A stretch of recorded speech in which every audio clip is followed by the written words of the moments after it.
نبی کریم صلی الله علیه وسلم وفات شو. حضرت عمر جړل، عمر ځینې انسان چې ډېر سخي که نه، ډېر زیات سخت مزاجي خلک وایي چې دله به ملا جړه ورځي په خپله زندګۍ. خو چې داسې انسان اول جاړي نه، او چې بیا جاړي که نه، مخلوقات جړی د خپل ځان سره. ابوبکر صدیق صاحب منع کوي، ته خو دونه غټ سړی ته جاړې، دا څه کې؟ نبي علیه الصلاة والسلام جسم مبارک داسې پروت و. حضرت عمر راغی هغې ته ودرېد. حضرت ابوبکر صدیق ورته مه جاړه هلته حالات خراب.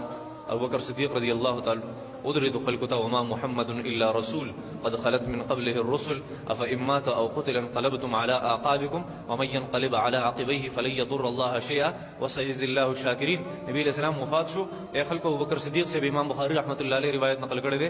ابوبکر صدیق رضی الله تعالی نبی علیہ السلام وفات شو. که تاسو نبی علیہ السلام عبادت کوئ چرته، نبی علیہ السلام بالکل عبادت مکوئ، واپس مرتد شي. او که تاسو د الله جل شانه عبادت کوئ، په الله مرګ نه راځي. حضرت عمر جړل ابوبکر صدیق رضی الله تعالی عنہ منع کو مه جاړه. زه به ولې نه جاړم، داسې مخامخ شو نبی علیہ السلام جسم مبارک ته پروت و. نبی علیہ السلام جسم. حضرت عمر رضی الله تعالی عنہ وایي یا رسول الله بأبي انت وامي یا رسول الله، زما مور او پلار دې په تا باندې قربان شي نبی علیہ الصلوۃ والسلام، زه به ستا په جدایۍ ولې نه جاړم.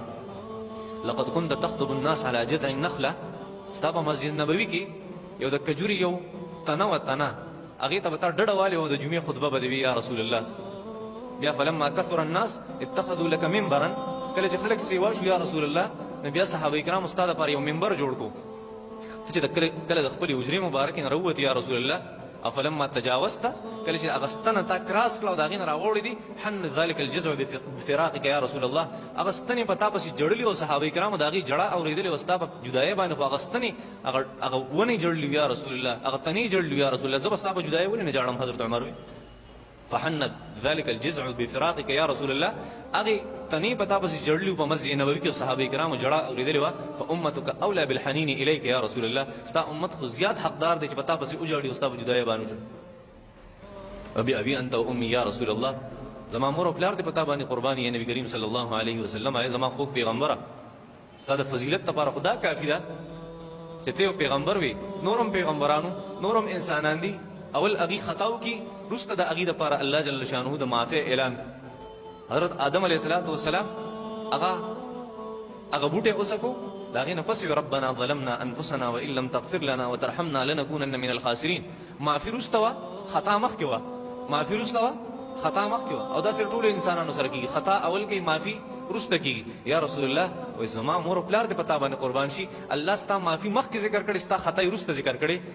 عفا الله عنک لما اذنت لهم. اے نبی علیہ الصلوۃ والسلام، الله جل شانو دې تا ته معافي وکړي، تا ولې دې ته داسې وي؟ الله جل شانو ستا خطا وروسته ذکر کوي او ستا معافي مخکې ذکر کوي. ستا د فضیلت لپاره دا خبره کافي ده یا رسول الله. یا رسول الله ستا د فضیلت لپاره دا خبره ډېره کافي ده چې الله جل شانو لقد بعثك الله آخر الانبیاء، الله جل شانو ته آخري پیغمبر را لېږلی. وذکرک اولا، او په قرآن مجید کې لومبی تذکره ستا کړې. وإذ اخذنا من النبیین میثاقهم، الله جل شانو فرمایي کله چې مونږه وعده واغسته انبیاء کرامو نه، دې هغه مضبوطه وعده. ومنک، وستانه مو واغسته، ومن نوح وابراهیم وموسى وعیسی بن مریم واخذنا منهم میثاقا غلیظا. ته د ټول نه آخري پیغمبر راولېږلی او تذکره ستا د ټول نه مخکې کې. یا رسول الله ستا د فضیلت لپاره دا خبره کافي ده. یا رسول الله زه به ستا کمه خبره کوم، زه به په تا پسې ولې نه جاړم، ستا په جدایۍ به ولې نه جاړم. الله جل شانو حضرت نوح علیه الصلاة والسلام راولېږو، دعوت یې وچلو. حضرت نوح علیه الصلاة والسلام له غصه ورله. حضرت نوح علیه الصلاة والسلام وفرمایل یا الله رب لا تذر على الارض من الكافرين ديارا انك ان تذرهم يضل عبادك. یا الله دا خبيثه خلق دي ته تباہ او برباد کې کدي پاتې شو، دا ټول دنیا به خراب کی. کله چې غصه ورله حضرت نوح علیه الصلاة والسلام یا رسول الله خیری کړی وي. او یا رسول الله حضرت عمر وایي زما مور او پلار دې په تا باندې قربان شي. تا سره خلکو په احد کې څه وکړه؟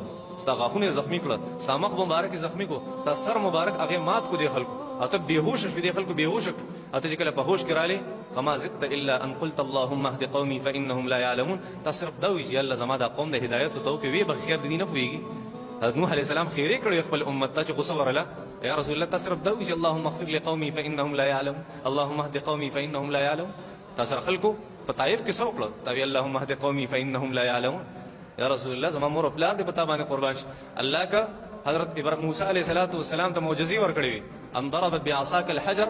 الله جل شانه موسی علیہ الصلوۃ والسلام ته فرمایل چې ته د خپل امصار حواله دا ګټه پیوه فانفجرت منه 12 عینا، 12 چینی به دین روان شي. یا رسول الله دا څه دونه غټه خبره نه ده چې موسی علیہ الصلوۃ والسلام په گزار باندې د یو ګټه نه 12 چینی روان شي. فما ذلك بعجب من الماء الذي نبع من بين اصابعك. دا لوی خبره نه و، لوی خبره دا و کله چې ستاسو د ګوتو مبارکونه الله جل شانه چینی روانې کړې. موسی علیہ الصلوۃ والسلام په امصا والے د ګټې نه چینی روانې شوی، ستاسو د ګوتو مبارکونه الله جل شانه چینی روانې. یا رسول الله زما مور او پلار دې پتا باندې قرباني. حضرت عمر وای زه پتا پسې ولې نه جاړم، ستاسو جدای باندې با زه ولې نه جاړم. حضرت سليمان علیہ الصلوۃ والسلام له الله تخت ورکړو، هغه له بادشاہت ورکړو په هوا باندې. سليمان علیہ الصلوۃ والسلام ابا ګرځېدو په هوا باندې، غدوها شهر ورواحها شهر، یو میاش پورې به ګرځېدو په هوا باندې. حضرت سليمان علیہ الصلوۃ والسلام یو سفر به د میاشتو د سليمان علیہ الصلوۃ والسلام. یا رسول الله سليمان علیہ السلام معجزه و ټیک ده، فما ذلك بعجب. دا د هغه معجزین زیاته لویه معجزه نو چې الله جل شانه تعالی براق تر کړو چې هغه ته په یو مایکرو سکند کې د مکه مکرمه نه بیت المقدس ته وړي او بیا د هغه ځای نه واپس خپل بسترې لره وړي. هغه نه زیاته لویه معجزه خدا نه ده یا رسول الله. هغه سپیډ ته نه رسي یا رسول الله. دا پتا بس ولې نه جاړو یا رسول الله. حضرت عیسی علیه السلام له الله جل شانه معجزه ورکړې و چې مړی به راځوندي کول. یا رسول الله دا ډیره لویه معجزه نه ده، لویه معجزه خو ستاوه چې يهودنه خزي هغه تعالی خوراک راوړو، خوراک دعوت دې لکړو. ابای کې د چيلي دا ولې اچولو، هغه نه باربیکیو کړو وستا مخه ته پروت، ابای کې زهر ملاو کړو ته یا رسول الله.